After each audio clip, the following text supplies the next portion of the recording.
Our next story. Germany is still counting on the United States to pile more pressure on Russia for an immediate ceasefire in its conflict with Ukraine. However, despite a 2-hour-long phone call between the US President Donald Trump and the Russian President Vladimir Putin, Russia has not agreed to a timeline for a ceasefire.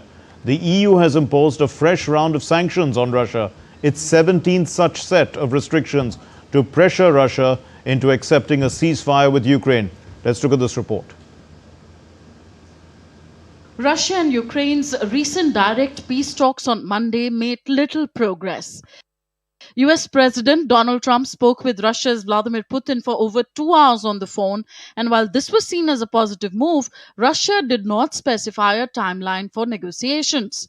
Trump believes both Russia and Ukraine want to end the over 3-year-old conflict, but said that only they can sort it out through talks. I believe Putin wants to do it. Now, if I thought Putin didn't want, that's what I do. My whole life is like deals, one big deal. And if I thought that President Putin did not want to get this over with, I wouldn't even be talking about it. Meanwhile, Ukrainian President Volodymyr Zelensky has accused Russia of stalling negotiations. Germany and the EU too have expressed skepticism, stating that Russia is merely playing for time rather than genuinely seeking peace. It takes two to want peace. It only takes one to want war. And Russia clearly wants war, whereas Ukraine wants peace. So in order to make Russia want peace, also we need to put more pressure on Russia. The EU has just approved its 17th package of sanctions against Russia, focusing on economic and individual restrictions. Nearly 200 vessels accused of illegal oil transport are blacklisted.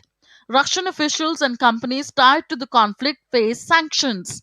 The EU is targeting cyber attacks, sabotage, and rights violations. Restrictions aim to reduce Russia's oil export revenue.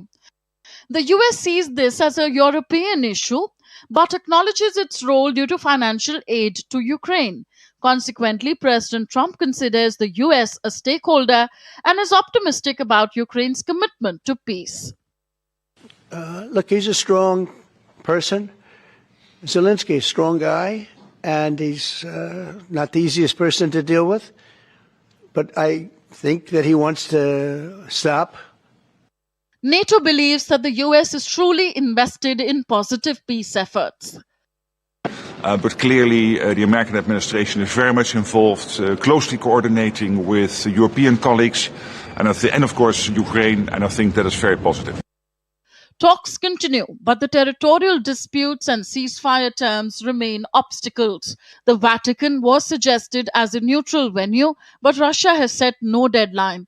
US President Trump opposes further sanctions, fearing escalation, while the EU has already imposed new sanctions and tightened loopholes. Diplomatic efforts are likely to intensify in the coming days. Bureau Report, DD India.